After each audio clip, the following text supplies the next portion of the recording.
Hello friends, welcome to self study group. जो हमारा आज का चैप्टर है फ्रेंड्स, वो है अकाउंटिंग स्टैंडर्ड्स का। जो बुक का कौन सा चैप्टर है? बुक का चैप्टर नंबर 5 है। इससे पहले हम जो थे अपने 1 to 4 चैप्टर कंप्लीट कर चुके हैं। जो हमारा लास्ट चैप्टर था, चैप्टर नंबर 4, वो था process and base of accounting. तो आज का चैप्टर हम करके फ्रेंड्स, हमारा जो थ्योरी पोर्शन है वो कंप्लीट हो जाएगा। इसके बाद जो हम नेक्स्ट चैप्टर से शुरू करेंगे वो हमारा होगा प्रैक्टिकल पोर्शन। तो प्रैक्टिकल के साथ साथ आज के लेक्चर में हमारा मैक्सिमम थ्योरी पोर्शन कंप्लीट हो जाएगा और उसके बाद प्रैक्टिकल के साथ साथ जो भी उसके थ्योरी के इंपॉर्टेंट क्वेश्चन बनेंगे वो हम देखेंगे। ठीक है फ्रेंड्स, तो आज का हम जो है हमारा अकाउंटिंग स्टैंडर्ड्स का वो चैप्टर करते हैं। तो सबसे पहले आज के चैप्टर में इसने क्या बोला? Needs for accounting standard. हमें अकाउंटिंग स्टैंडर्ड की नीड ही क्यों पड़ी? Accounting is an information system. जो हमारा अकाउंटिंग है इंफॉर्मेशन सिस्टम है और इसका मेन ऑब्जेक्ट, जो मेन एम्स क्या है फ्रेंड्स? इसका मेन एम है provide financial information to the number of parties such as investors, management, creditors, government etcetera. इसका मेन एम ही क्या है कि जो ये क्या करे, फाइनेंशियल इंफॉर्मेशन प्रोवाइड करे। किस किस को? अपने इन्वेस्टर्स, यूजर्स को। यूजर्स कौन कौन से हो गए?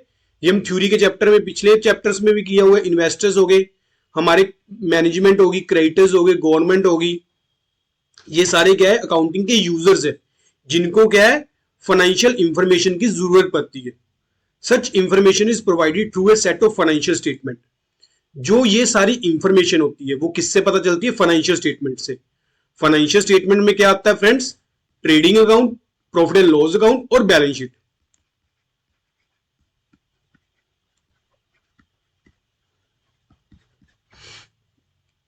As per section 129 of company act 2013, जो कंपनी एक्ट है, the financial statement of an enterprise should depict a true and fair view of its operating result and financial position. However, what constitute true and fair view has not been defined either in the Company Act. अब true and fair view क्या है? ये तो company act में define ही नहीं है और in any other statute. पर हुआ क्या? Over a period of time, a number of general accepted accounting principle GAAP in the form of concept and convention have been developed and accepted to bring comparability and uniformity in financial statements of various business entity. अब friends, number of periods में क्या हुआ? हमने कुछ ना कुछ rules और convention develop किए। ये हमने अपना चैप्टर नंबर 3 किया था, अकाउंटिंग प्रिंसिपल्स एंड कंसेप्ट। ये देखो, ये आपको अच्छे से डिटेल से करवाया हुआ है कि हमारे जो अकाउंटिंग कंसेप्ट कौन कौन से, ये वाले सारे, ये सारे हमारे अकाउंटिंग कंसेप्ट और ये हमारे क्या है? Accounting conventions. ये क्या है? हमने टाइम के साथ साथ इनको डेवलप किया। अब अकाउंटिंग स्टैंडर्ड्स का फ्रेंड्स जरूरत क्यों है हमें? अब हमने रूल्स और कन्वेंशन तो बना लिए कि हाँ, ये रूल ये कह रहा है, ये रूल ये कह रहा है। अब इस मॉडर्न बिजनेस में फ्रेंड्स, नंबर ऑफ बिजनेस काफी लार्ज है। नंबर ऑफ बिजनेस लार्ज होने की बजाय कौन सा बिजनेस कौन सा रूल फॉलो कर रहा है, कोई बिजनेस वो रूल फॉलो कर रहा है नहीं कर रहा, आपस में कंपैरिजन करना उनका काफी डिफिकल्ट हो जाता है। कि मान लो अगर कोई एक बिजनेस एक रूल फॉलो कर रहा है, हो सकता है कि दूसरा बिजनेस, सेम नेचर का बिजनेस, वो रूल ना फॉलो कर रहा हो। तो उस केस में क्या होगा? एक इन्वेस्टर्स को कंपैरिजन करना दोनों बिजनेस में काफी डिफिकल्ट हो जाएगा कि वो किस तरह से कंपैरिजन करेगा कि कौन सा बिजनेस उसके लिए अच्छा है। तो इसके लिए फ्रेंड्स क्या हमने डेवलप किया? हमने अपने अकाउंटिंग स्टैंडर्ड्स डेवलप किए कि हमने जो पॉलिसी है, रेगुलेशंस है, वो फॉर्मुलेट किसके अकॉर्डिंग करनी है? अपने अकाउंटिंग स्टैंडर्ड्स के अकॉर्डिंग। कि ये तो अगर हम कल को मान लो कंपैरिजन करें तो दोनों business same accounting standard follow करेंगे। उस अकाउंटिंग स्टैंडर्ड्स को फॉलो करके हमारे लिए जो वो कंपैरिजन होगा बिजनेस का, वो काफी इजी हो जाएगा। हमें पता चल जाएगा कि कौन सा बिजनेस हमारे लिए प्रॉफिटेबल है, कौन सा बिजनेस प्रॉफिटेबल नहीं है, किस बिजनेस में इन्वेस्ट करना चाहिए, किस बिजनेस में इन्वेस्ट नहीं करना चाहिए। ये कब पॉसिबल होगा? जब हम प्रॉपर अकाउंटिंग स्टैंडर्ड्स फॉलो करेंगे। स्टैंडर्ड्स, ठीक है, जो ये अकाउंटिंग स्टैंडर्ड होते हैं वो रिटन होते हैं। जैसे फ्रेंड्स हमारा कॉन्स्टिट्यूशन रिटन है, ऐसे ही क्या है, ऐसे ही हमारे अकाउंटिंग स्टैंडर्ड भी क्या है, रिटन फॉर्म में है। अगर हमारे अकाउंटेंट को कोई पर्टिकुलर प्रॉब्लम फेस करनी पड़ी, वो क्या करेगा, वो अकाउंटिंग स्टैंडर्ड को देखेगा कि हां अगर ये वाली सिचुएशन आई तो हमने अकाउंटिंग स्टैंडर्ड में क्या लिखा हुआ है, ताकि वो उस अकाउंटिंग स्टैंडर्ड के अकॉर्डिंग अपनी प्रॉब्लम को दूर कर सके। ठीक है, next, but the difficulty in the journal accepted accounting principle allow a large number of alternative treatment for the same item. अब जर्नल एक्सेप्टेड अकाउंटिंग प्रिंसिपल में क्या है फ्रेंड्स, एक चीज को करने के लिए अल्टरनेटिव ट्रीटमेंट्स है, तो जिसके कारण क्या होगा, उसका कंपैरिजन करना डिफिकल्ट हो जाता है।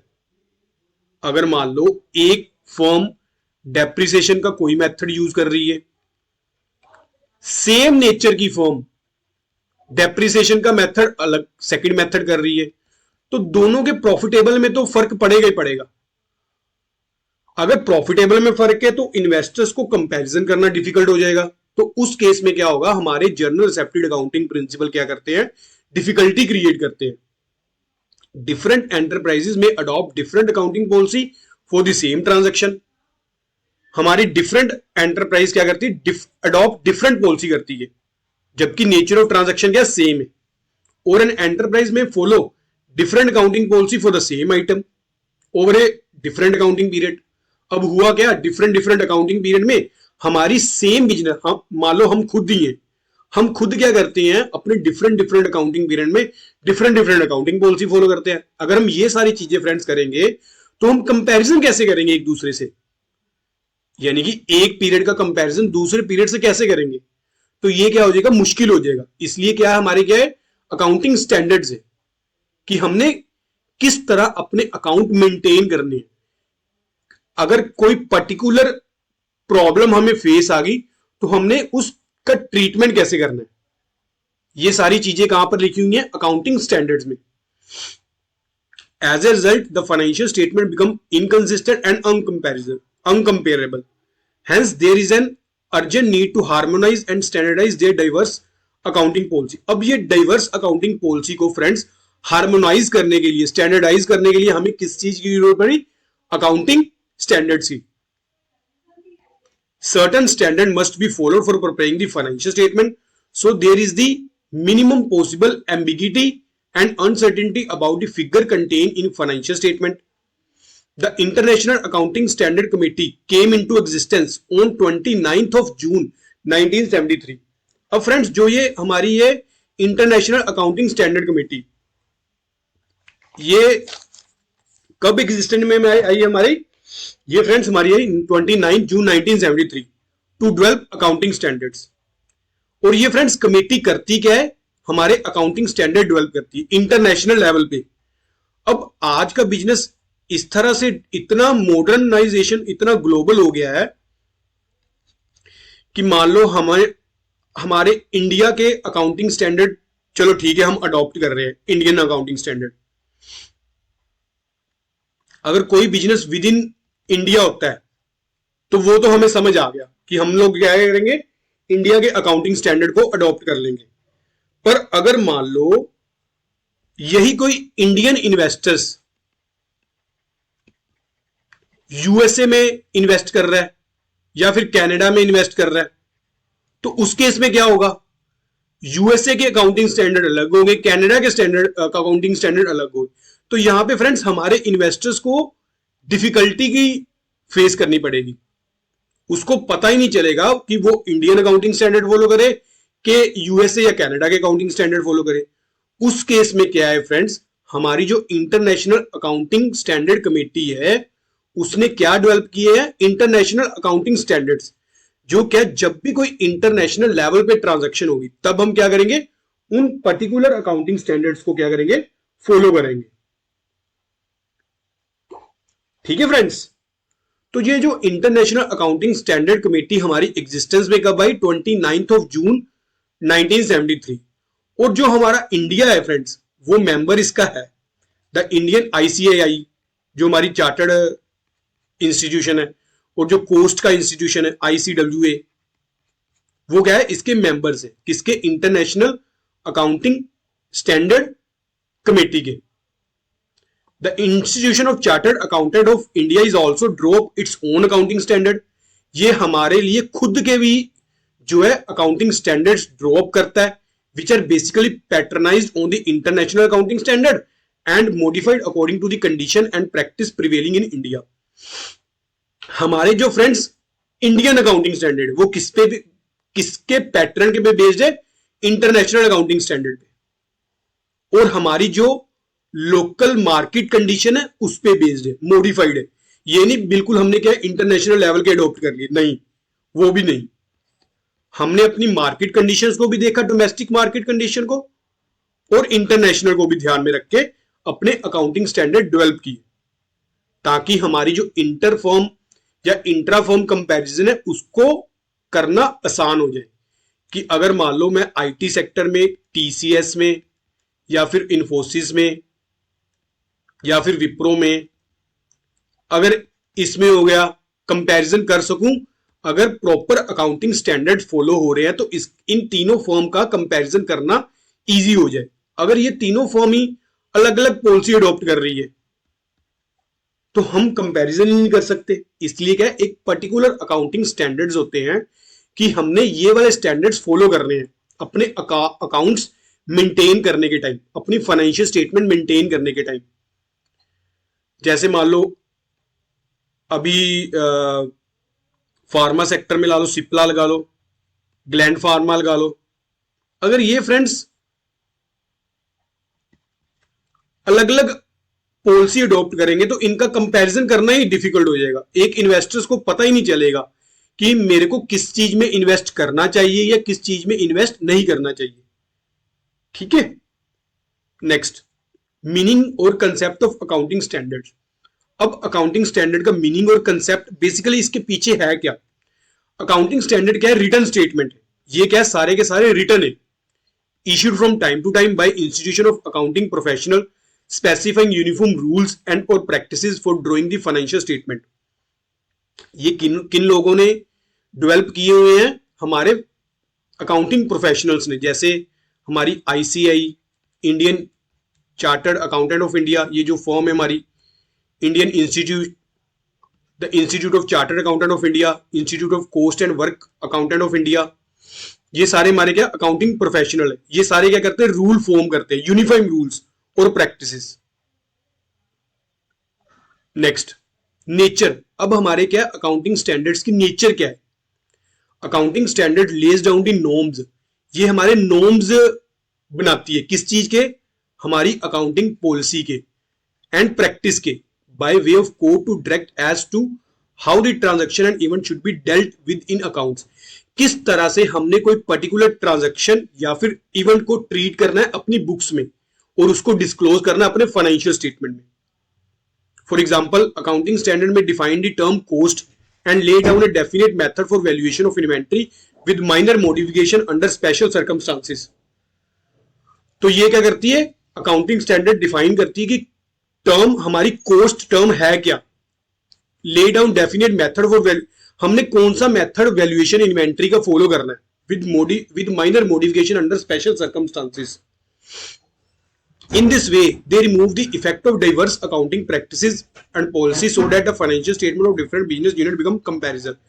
अगर मान लो हम इस तरह से क्या करेंगे, अपने अकाउंटिंग स्टैंडर्ड फॉलो करेंगे तो हम जो डाइवर्सिफिकेशन है बिजनेस में उसको दूर कर पाएंगे। जैसे अभी मैंने आपको बताया कि IT सेक्टर या फिर फार्मा सेक्टर अलग अलग पॉलिसी फॉलो करेंगे तो वो डाइवर्सिफाई होगा उनके रिजल्ट में। अगर मान लो सेम पॉलिसी अडॉप्ट कर रहे हैं, सेम अकाउंटिंग प्रैक्टिस फॉलो कर रहे हैं, तो उनके लिए हमारे लिए क्या होगा, डिफरेंट बिजनेस के लिए क्या होगा, कंपैरिजन करना इजी हो जाएगा। ठीक है friends, they prefer accounting treatment from the available set of method for solving one और मोर अकाउंटिंग प्रॉब्लम। अब ये क्या करते हैं हमारे accounting, they prefer accounting treatment. हमने कौन सा पर्टिकुलर मेथड अडॉप्ट करना है, किस सिचुएशन में अडॉप्ट करना है, जो हमारी अकाउंटिंग प्रॉब्लम है। हमें अकाउंटिंग स्टैंडर्ड्स की ये नेचर है। They provide information to the users of financial statement as the basis on which the such accounting statement are prepared. ये हमारी क्या है, यूजर्स को फाइनेंशियल स्टेटमेंट प्रोवाइड करती है, जिसके कारण क्या है, हमारी स्टेटमेंट प्रिपेयर होती है. They limit the area within which accountant has to function and in this respect they are just like law. जैसे फ्रेंड्स हमारा लॉ है कि पर्टिकुलर सिचुएशन में हमने करना क्या है,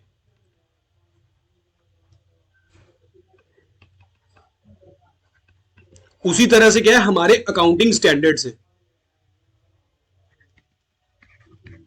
कि अगर मान लो एक पर्टिकुलर सिचुएशन हमारे अकाउंटेंट को फॉलो फेस करनी पड़ी, तो उस सिचुएशन में उसने उस वाली ट्रांजैक्शन को ट्रीट कैसे करना है. However accounting standard do not aim to introduce rigidity. इसका मतलब ये नहीं कि रिजिडिटी से फॉलो करें, नहीं. They only attempt to limit the flexibility and provide the accountant realistic guidelines. ये सिर्फ और सिर्फ अकाउंटेंट की गाइडलाइंस के लिए. If the specific circumstances of an enterprise do not justify the application of a certain accounting standard. अब मान लो एक अकाउंटिंग स्टैंडर्ड क्या जस्टिफाई नहीं कर रहा किसी जो बिजनेस एंटरप्राइज की स्पेसिफिक सर्कमस्टांसेस को, उसके लिए क्या होगा, the alternative practice regarded as more suitable may be adopted. उसके लिए कोई और अगर अल्टरनेटिव तो वो फॉलो करेंगे. However, in the event of deviation from the standard, it will be the duty of the accountant to make adequate disclosure of this fact in the financial statement so that the user of such statement may be aware of such deviation. अगर मान लो कि कोई deviation आता है, कोई हमारा accounting standard कुछ और कह रहा है, हमने बुक्स में कुछ और कर दिया ट्रीटमेंट, तो हमारा अकाउंटेंट क्या करेगा, उसका एक पर्टिकुलर नोट मेंशन करेगा नीचे अपनी फाइनेंशियल स्टेटमेंट्स में जब हम अपनी बैलेंस शीट बनाएंगे, ताकि जो हमारे यूजर्स है जब कंपैरिजन कर रहे होंगे फॉर्म्स के, तो उनको इजी से पता चल सके कि अगर बिजनेस ने ये पर्टिकुलर रूल या प्रैक्टिस फॉलो की है, क्यों की है. ठीक है फ्रेंड्स. ऑब्जेक्टिव्स, हमारे ऑब्जेक्टिव क्या है अकाउंटिंग स्टैंडर्ड्स के, टू इंश्योर यूनिफॉर्मिटी. एक तो यूनिफॉर्मिटी लाए, अगर यूनिफॉर्मिटी फ्रेंड्स आएगी तो ही जाके कंपैरिजन कर सकेंगे ना हम. अगर मान लो दो चीजें सेम ही नहीं है, क्या हम उसका कंपैरिजन कर सकते हैं? नहीं कर सकते. अगर कोई चीज सेम है तो ही उसका कंपैरिजन पॉसिबल हो सकता है. To provide information to the user about the policy adopted in the preparation of financial statement. जो ये हमारे अकाउंटिंग स्टैंडर्ड है, हमारे यूजर्स को क्या करते हैं, कौन सी पॉलिसी हमने अडॉप्ट की है अपने फाइनेंशियल स्टेटमेंट के प्रिपेयर करने के लिए. To remove the effect of diverse accounting policy. अगर मान लो कोई डाइवर्सिफिकेशन आ रही है हमारी अकाउंटिंग पॉलिसी या प्रैक्टिस में, उसको भी दूर करती है. To ensure consistency, transparency and comparability of financial statement. हमारी फाइनेंशियल स्टेटमेंट क्या होती है, ट्रांसपेरेंसी आती है और उसको हम कंपैरिजन भी कर सकते हैं इजी से. To improve the reliability and credibility of financial statements. Next, benefits क्या है हमारे अकाउंटिंग स्टैंडर्ड्स के. Accounting standard have been evolve to curb the abuse of flexibility in the adoption of accounting policy by the business enterprises. Accounting standard provide the accountant those accounting policy which are most suitable in a given situation. Accounting standard क्या provide करता है friends, जो best policy होती है accounting की एक particular situation में. मैंने आपको बार बार यही बोल रहा हूं कि जो हमारे अकाउंटिंग स्टैंडर्ड्स होते हैं वो रिटन होते हैं. अगर अकाउंटेंट को कोई एक पर्टिकुलर सिचुएशन फेस करनी पड़ेगी, तो वो क्या करेगा, अपने अकाउंटिंग स्टैंडर्ड को ओपन करेगा और उसका देखेगा कि वो ट्रीटमेंट कैसे कर सकते हैं उस चीज का. और क्या होता है फ्रेंड्स, इसमें मान लो टाइम टू टाइम क्या करते हैं, हम अपडेट भी करते रहते हैं. अगर मान लो कोई चीज हमें नहीं चाहिए उसको डिलीट भी करते रहते हैं. ठीक है. Accounting standard improve the reliability and credibility of financial statement. There are numerous parties which are interested in the accounting information of the enterprises. They include the investors, researcher, government officials, etc. It is therefore necessary that financial statement present a true and fair view of the financial statement and operating result of the enterprises. जो हमारे accounting standards होते हैं, confidence buildup करते हैं among the users of the information bye provide a definite structure of uniform guideline which enhance the reliability and credibility of accounting information. अब आप लोगों को पता है कि जो ये अकाउंट्स बनाए गए हैं, जो हमारे फाइनेंशियल स्टेटमेंट्स बनाई गई हैं, ये प्रॉपर अकाउंटिंग स्टैंडर्ड्स को फॉलो करके बनाई गई है। अगर आप लोगों को फ्रेंड्स ये पता होगा कि इसमें अकाउंटिंग स्टैंडर्ड प्रॉपर फॉलो किए हुए हैं, तो आप लोगों के लिए उस स्टेटमेंट्स पे, उस पॉलिसी पे विश्वास करना इजी हो जाएगा कि हाँ, ये दोनों फर्म ने आईटी, ये दोनों जैसे इन्फोसिस और विप्रो ने अकाउंटिंग स्टैंडर्ड फॉलो किए हुए, तो आप लोगों के लिए क्या होगा, कंपैरिजन करना इजी हो जाएगा। और एक क्या होगा, क्रेडिबिलिटी भी हो जाएगी कि हाँ, इन्होंने तो प्रॉपर अकाउंटिंग स्टैंडर्ड फॉलो किए हैं, तो अकाउंट्स हमारे जो है बिल्कुल रिलायबल और क्रेडिबल है। Next, accounting standard ensure the consistency and comparability of the financial statement. वही बार बार आ रहा है कि कंपैरिजन करना इजी हो जाएगा। अगर मान लो डाइवर्स पॉलिसी है, हर एक बिजनेस अपने अपने रूल फॉलो कर रहा है, मैं कोई और रूल फॉलो कर रहा हूं, दूसरा बिजनेस कोई और रूल फॉलो कर रहा है, तो उसमें क्या होगा, कंसिस्टेंसी नहीं होगी, एक जैसा नहीं होगा।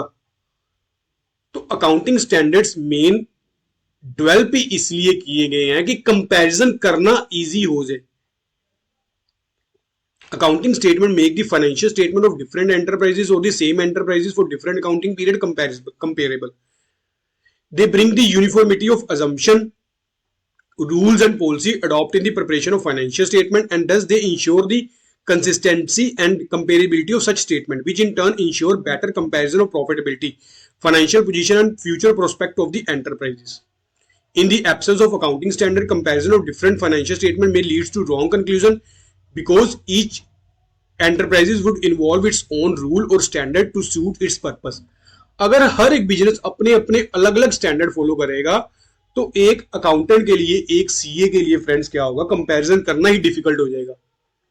तो इसलिए क्या करिए, हमारे जो standard international accounting standard committee या फिर आईसीएई है या फिर आईसीडब्ल्यूए है, institution of work cost of accountant है, उन्होंने क्या किया, हमारे अकाउंटिंग स्टैंडर्ड्स डेवलप किए हैं।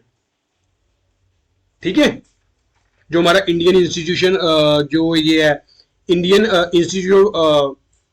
Institute of chartered accountant of India या फिर institute of cost and work accountant of India. Next, accounting standard help in resolving conflict of financial interest among various groups. अब अकाउंटिंग स्टैंडर्ड्स कैसे help करते हैं conflict को दूर करने के लिए, financial interest.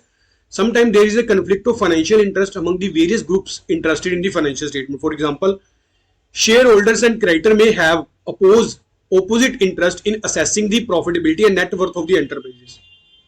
Accounting standards are useful in resolving such conflict because financial statement drop on the basis of accounting standard will be accepted to all group. अगर मान लो हमें हमारे शेयर होल्डर्स या फिर क्रेडिटर्स को पता है कि हमने प्रॉपर अकाउंटिंग स्टैंडर्ड फॉलो करके ही जो है ये फाइनेंशियल स्टेटमेंट को ड्रॉप किया, तो वो क्या होगा, उन सभी ग्रुप्स को क्या होगा, एक्सेप्टेड होगी। ठीक है। Next, accounting standard significantly reduce the chances of manipulation of accounts, manipulation and frauds. अब आपको पता है कि हमने कौन सा रूल फॉलो करना है, कौन सी पॉलिसी फॉलो करनी है, तो उस वाले चीज में फ्रेंड्स जो आपकी मैनिपुलेशन या फ्रॉड के चांसेस भी रिड्यूस हो जाते हैं। एडॉप्शन ऑफ, मान लो अब आप प्रॉपर अकाउंटिंग स्टैंडर्ड फॉलो कर रहे हो अपने फाइनेंशियल अकाउंट्स बनाते टाइम, तो हमारे जो मैनिपुलेशन के या फ्रॉड्स के, इनएफिशिएंट डिस्क्लोजर के है, उसके चांसेस भी कम हो जाते हैं, रिड्यूस हो जाते हैं। Helpful to the auditor, it is the duty of the auditor ensure that accounting standard have been followed in the preparation of financial statement. In case of deviation, अगर कोई डेविएशन आता है, कोई डिफरेंसेस आते हैं, it is also their duty to make adequate disclosure in the report so that a user of such statement may be aware of such deviation. As a result, the auditor will be free from court cases and various penal provision under the company law in case of induced fraud, insufficient disclosure or due to adoption of inappropriate accounting policy. अब auditor को पता है कि हमने proper accounting standard follow करके ही जो है अपनी फाइनेंशियल स्टेटमेंट प्रिपेयर की है।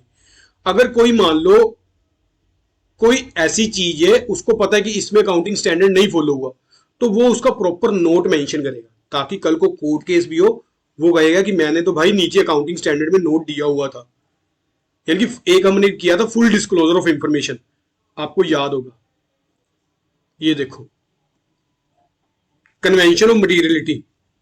इसमें क्या होगा, वो सारी की सारी डिटेल जो मटीरियल होती, जो इंपॉर्टेंट होती है हमारी फाइनेंशियल स्टेटमेंट में, उसको डिस्क्लोज करता है।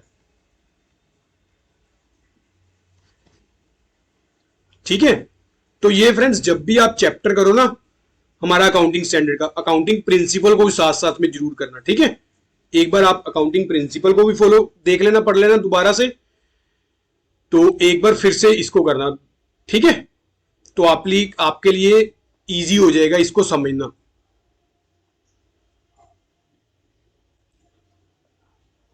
नेक्स्ट हमारी लिमिटेशन क्या है? In spite of many benefit derived from accounting standard, there are some limitation also. Some of these limitations are strict initiative. Some accounting standard are mandatory in nature. कुछ accounting standard क्या होता है, follow ही करने होते हैं। There strict initiative for better presentation and disclosure. उसके कारण से क्या होता है, हम लोग बेटर प्रेजेंटेशन और डिस्क्लोजर नहीं कर पाते, जो हमारे लिए बाउंडेशन होती है कि इसको तो हमने फॉलो करना ही करना है। Rigid in nature, accounting standard rigid in nature, they restrain the accountant from using a more suitable alternative solution to a particular problem based on historically cost. हमारे जो अकाउंटिंग स्टैंडर्ड होते हैं हिस्टोरिकली कोस्ट पे based होते हैं, जिसके कारण क्या होता है, हम एसेट्स को बैलेंस शीट में अपनी हिस्टोरिकली कोस्ट पे शो करते हैं, ना कि उसकी रियल वैल्यू पे शो करते हैं। Asset are shown in the balance sheet at their historically cost, जिसमें हमने एक्वायर किया था। अब एक लैंड हमने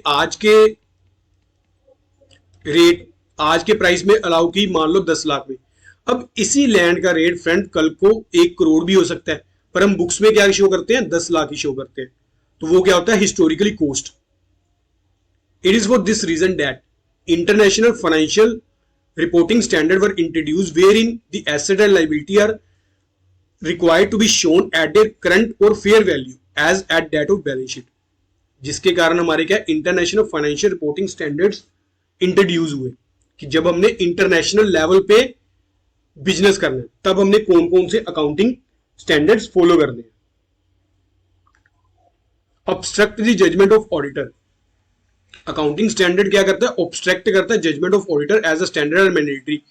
अब मान लो हमारे स्टैंडर्ड ही मैंडेटरी है, तो उस केस में ऑडिटर भी हमारा क्या करेगा, उसको फॉलो करना ही पड़ना है उन पर्टिकुलर स्टैंडर्ड्स को, तो वो अपनी डिस्क्रिशन यूज ही नहीं कर सकता। Next, applicability of accounting standard. अब हमारे अकाउंटिंग स्टैंडर्ड्स एप्लीकेबल कहां कहां होते हैं, इंप्लीमेंट कहां कहां होते हैं। Except the purely charitable organisation को छोड़ के which does not have any commercial, industrial and business activity, accounting standards are applicable to this. जो हमारी चैरिटेबल ऑर्गेनाइजेशन होती है, जिनका कोई भी कमर्शियल काम या इंडस्ट्रियल या बिजनेस एक्टिविटी नहीं होता, उनको छोड़ के बाकी सभी पे हमारे अकाउंटिंग स्टैंडर्ड्स क्या है, इंप्लीमेंट होते हैं। उस वाले केस में सबसे पहले क्या था, सोल प्रोप्राइटर यूनिट्स, कोई इंडिविजुअल बंदा बिजनेस मेंटेन कर रहा है। हमारी partnership form, societies, trust, Hindu undivided family, association of person, cooperative society, हमारी कंपनीज। इस केस में क्या होता है, सारे के सभी केस में क्या होता है, हमारे प्रॉपर अकाउंटिंग स्टैंडर्ड्स फॉलो होते हैं। नेक्स्ट आ गया हमारा इंटरनेशनल फाइनेंशियल रिपोर्टिंग स्टैंडर्ड्स। अब हमारे इंटरनेशनल लेवल पे क्या होता है वो चीज बताइए। पहले इसने क्या बुक में बताया है, इसने हमारे अकाउंटिंग स्टैंडर्ड्स के हमें लिमिटेशंस होगी, नीड्स होगी, इसके बेनिफिट्स हो गए, ऑब्जेक्टिव क्या है, ये सारा विषय बता दिया। एक कॉमन बेसिकली अकाउंटिंग स्टैंडर्ड क्या है, एक सिंपल वर्ड्स में बताऊं, रिटर्न स्टेटमेंट्स होती है, ताकि हमारा जो कंपैरिजन करना इजी हो जाए, बस इसमें आपका चैप्टर फिनिश है।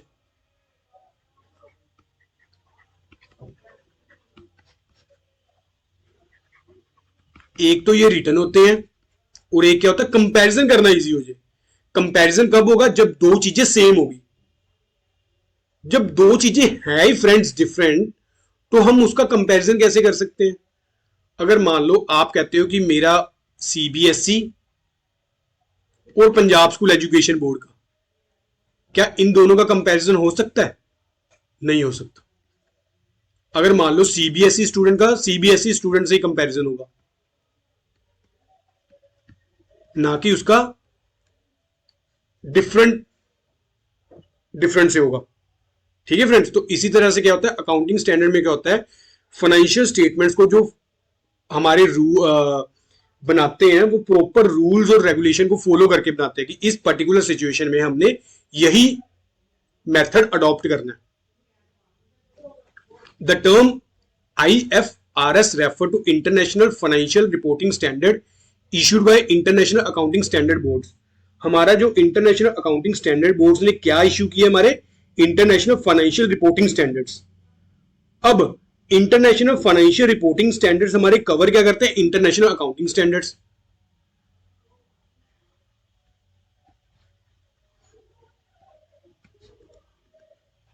जो कौन इश्यू करता है, इंटरनेशनल अकाउंटिंग स्टैंडर्ड कमेटी। ठीक है फ्रेंड्स, ये आपको मैं एक चार्ट भी ड्रॉ कर देता हूं।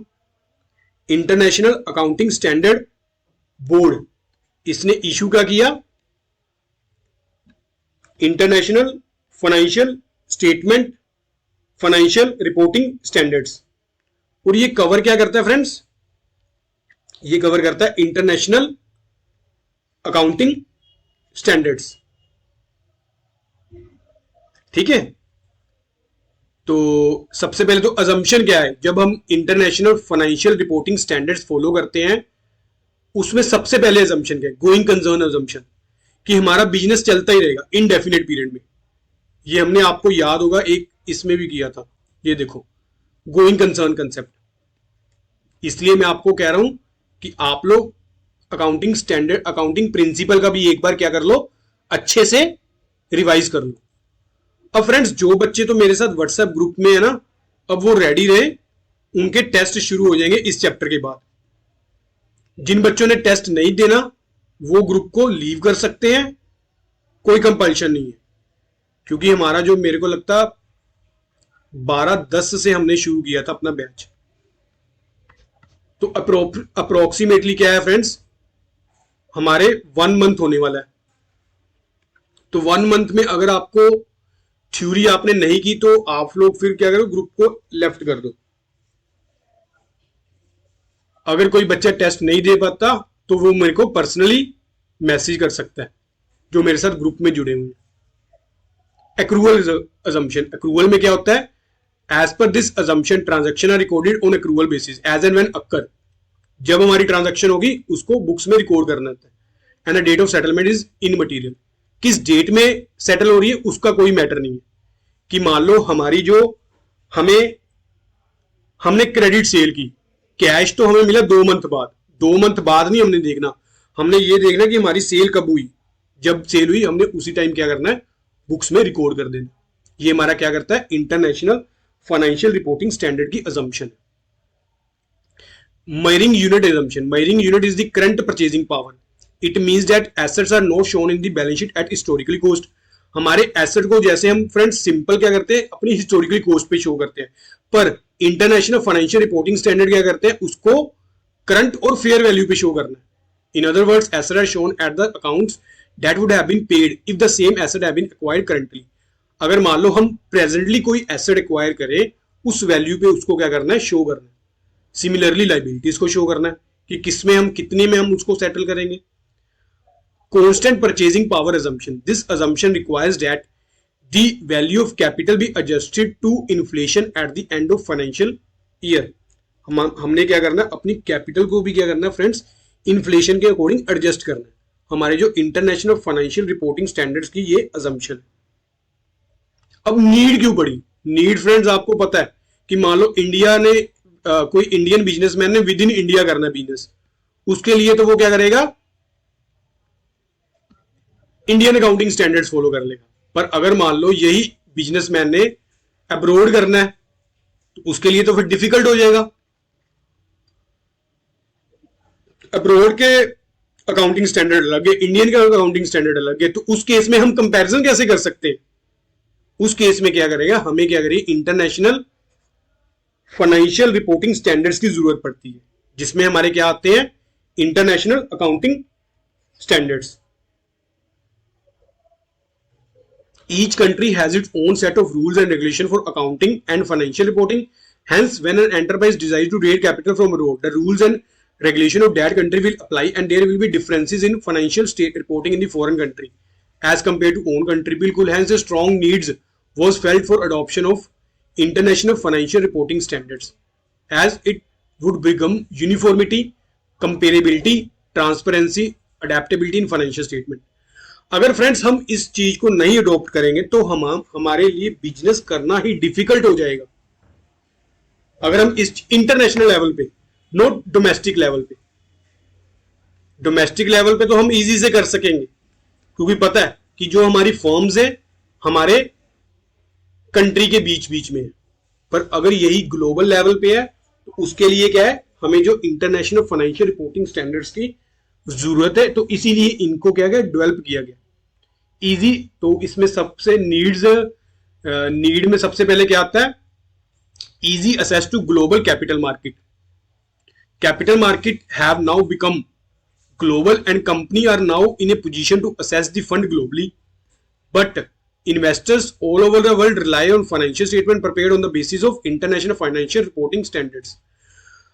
अगर फ्रेंड्स हमारी फाइनेंशियल स्टेटमेंट जो ग्लोबल लेवल पे है वो इंटरनेशनल फाइनेंशियल रिपोर्टिंग स्टैंडर्ड्स के अकॉर्डिंग प्रिपेयर होगी, तो इन्वेस्टर्स को क्या कहो, हमारे जो फंड्स रेज करना क्या हो जाएगा, इजी हो जाएगा ग्लोबल लेवल पे। ठीक है, overseas fund easy to make comparison, हमारे लिए कंपैरिजन करना भी इजी हो जाएगा।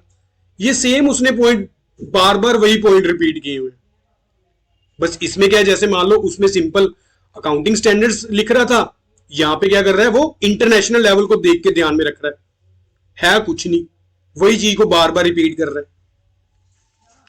International investors would like to compare financial statement based on international accepted set of accounting standard. It improves the ability of investor to compare the investment on a global basis and does lower their risk of error of judgment. Comparison करना easy हो जाएगा। Uniformity in financial reporting. The adoption of international financial reporting standard brings firm uniformity, comparability and transparency in financial statement. It improves the standard and quality of financial reporting. Lower cost of capital raised abroad. At present, companies that operate in global environment have to prepare two sets of financial statement.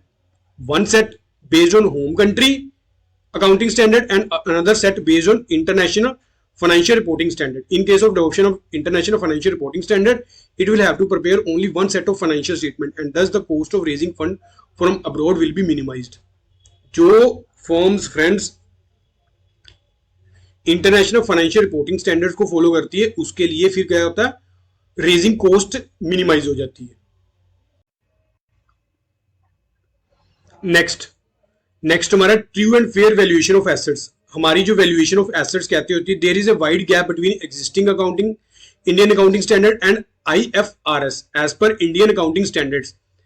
हमारे Indian accounting standard में क्या होता है friends, हम historically cost पे show करते हैं, पर जबकि इंटरनेशनल फाइनेंशियल स्टैंडर्ड रिपोर्टिंग में क्या करते हैं, हम जो हमारे एसेट्स होते हैं वो हम फेयर वैल्यू पे शो करते हैं, estimated value at which the asset would be sold in the market.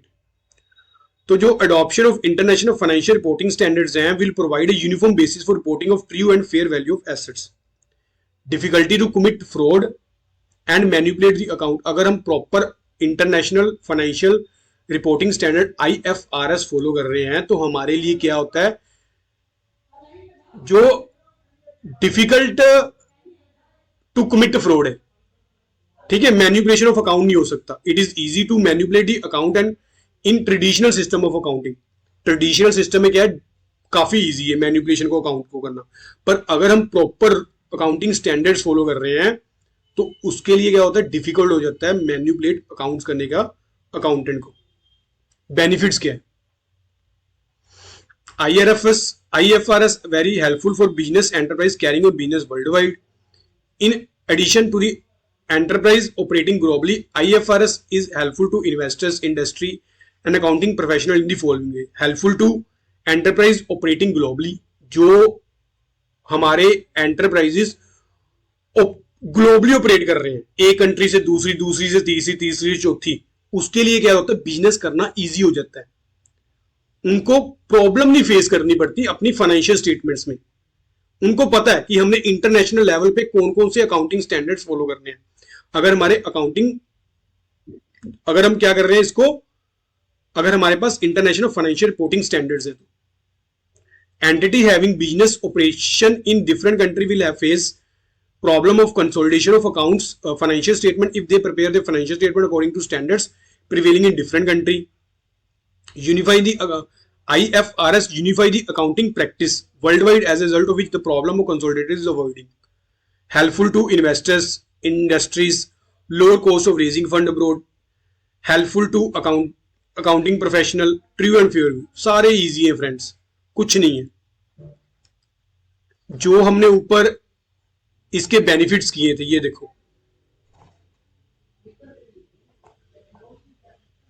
Limitations, benefit of accounting standards, हमने बेनिफिट ऑफ अकाउंटिंग स्टैंडर्ड किए थे। यहां पे क्या कहते हैं, benefit of IFRS, international financial reporting standard. अब क्या करना है, इंटरनेशनल लेवल पे हमने बेनिफिट्स देखने हैं, ठीक है। तो ये आप लोग क्या करना है, एक बार रीड आउट कर लेना, बस कुछ नहीं है। और ऐसे बार बार एक एक चीज को करना ना टाइम ऑफ वेस्टेज है। तो नेक्स्ट हमारे आगे Indian accounting standard. Indian accounting standard are Indianised version of international financial reporting standard. International financial reporting standards are set of accounting standards developed by international accounting standard boards on the basis of which financial statement of enterprises are prepared and presented to its user. हमारे जो friends Indian accounting standard है वो भी किस पे based है, international financial reporting standards पे। उसको बेस लेके ही हमने क्या किए, अपने इंडियन अकाउंटिंग स्टैंडर्ड्स बनाए हैं। प्लस एक तो इसको बेस लिया हमने, एक क्या किया, अपने प्रिवेलिंग मार्केट कंडीशंस, हमारी इंडियन मार्केट कैसी है उसको बेस में रख के हमने, उसको ध्यान में रख के हमने अपने इंडियन अकाउंटिंग स्टैंडर्ड जो है डेवलप किए हैं। तो करेक्टरिस्टिक्स क्या है, modified version of IFRS, comparison and cover a wide area, comprising revenue, expenses, losses, liability, equities. Indian accounting standard are principle based. Under Indian accounting standard, item are shown in the balance sheet as per the principle associated with each item. जो principle based होती है, lays emphasis on transparency, accountability of financial statements. Objective सारे वैसे की वैसे same है, कुछ भी अलग नहीं है। ये देखो, चलो एक बार आपको ऑब्जेक्टिव भी पढ़ा दूं। Uniformity in preparation of financial statements, to provide information to the users about the policy adoption, to remove the effect of diverse accounting policy, transparency, credibility, merits क्या है, suitability, suitable for Indian conditions, clear guideline for financial reportings, uniformity in financial reporting, helpful to investors, difficult to commit frauds and manipulation of account. जो हमने ऊपर पढ़े हैं, अब क्या करना है, इंडियन अकाउंटिंग स्टैंडर्ड को ध्यान में रख के वो पॉइंट करने हैं। चीजें सेम ही है, अलग अलग नहीं है। नेक्स्ट, अब हमारे जो अकाउंटिंग स्टैंडर्ड बनते कैसे हैं, ये चीज है। Procedure to issue Indian accounting standard is same as being followed in the case of existing accounting standard. These accounting standards are first approved by Council of Indian Institute of Chartered Accountant. सबसे पहले तो हमारी जो CA की form होती है, Indian ICAI, Indian institute of chartered accountant of India, वो क्या करती है, प्रपोजल प्रिपेयर करती है। प्रपोजल को कहां भेज देती है, नेशनल एडवाइजरी कमेटी को, national advisory committee on accounting standard को। अब नेशनल एडवाइजरी कमेटी ने क्या किया, अप्रूव कर दिया। वो क्या करती है, अपनी रिकमेंडेशन क्या करती है, मिनिस्ट्री को भेज देती है, मिनिस्ट्री ऑफ कॉर्पोरेट अफेयर को फाइनल अप्रूवल के लिए। और उनकी फाइनल अप्रूवल के बाद फ्रेंड्स क्या होते हैं, ये नोटिफाइड हो जाते हैं हमारे ऑफिशियल गजट में। ठीक है, ये हमारा अकाउंटिंग, जो कोई भी मान लो हमने कल को न्यू अकाउंटिंग स्टैंडर्ड प्रिपेयर करना है, तो हमारा जो ये वाला प्रोसीजर फॉलो अडॉप्ट करेंगे। तो जो गवर्नमेंट है इशूड कितने हैं, 41 अकाउंटिंग स्टैंडर्ड्स हैं इंडियन। तो the government of India has also clarified unlisted company with net worth of under 500 crore and urban corporated with net worth 200 crore under would not require to adopt Indian accounting standard. They will continue to apply existing Indian accounting standard. ठीक है, next हमारा difference है। आप लोगों को meaning सारा करवा दिया है, अब एक बार क्या करना, डिफरेंस आप लोग रीड आउट कर लेना बस। तो वैसे तो ये चैप्टर हमारा फिनिश हो गया, एक मिनट फ्रेंड्स, मैं ना आपको फिर से अपना एप्लीकेशन फॉर्म ओपन कर दूं।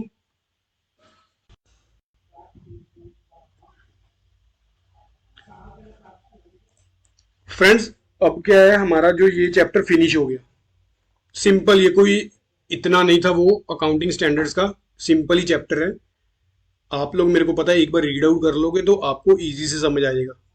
तो आपका एक बार मैं चैप्टर का टेस्ट भी लूंगा, वो तो कोई चक्कर नहीं है। तो आज क्या है, इसके बाद मैं ना ग्रुप को बंद कर दूंगा, व्हाट्सएप ग्रुप को। तो उसमें कोई भी नहीं ऐड करना अब मैंने। तो आप लोग क्या करो, जिस भी बच्चे ने अभी तक नहीं ज्वाइन किया, अगर वो ज्वाइन करना चाहता है व्हाट्सएप ग्रुप, तो मेरे को फॉर्म फिल करके selfstudy@yahoo.com पे मेल कर दो। कुछ बच्चों को ना फ्रेंड्स दिक्कत आ रही थी फॉर्म फिल करने में, तो कोई बात नहीं, अगर आपको दिक्कत आ रही है तो मेरे को सिंपल मेल कर दो लिख के कि मेरे को काइंडली हमें जो है व्हाट्सएप ग्रुप में ऐड कर लो, तो मैं आपको ऐड कर लूंगा व्हाट्सएप ग्रुप में। अगर आपसे फॉर्म नहीं ना फिल हो रहा, कोई चक्कर नहीं, काफी बच्चों की दिक्कत थी।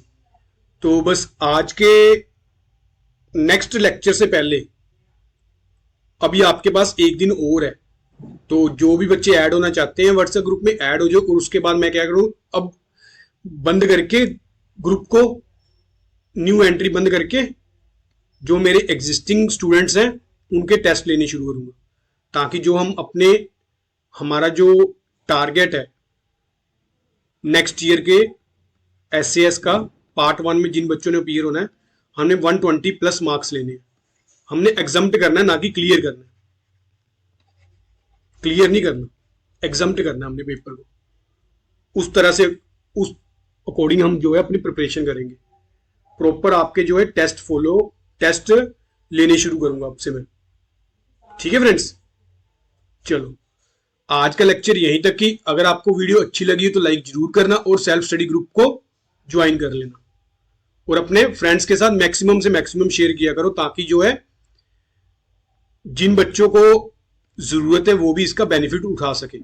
ठीक है फ्रेंड्स, चलो, thank you for watching friends.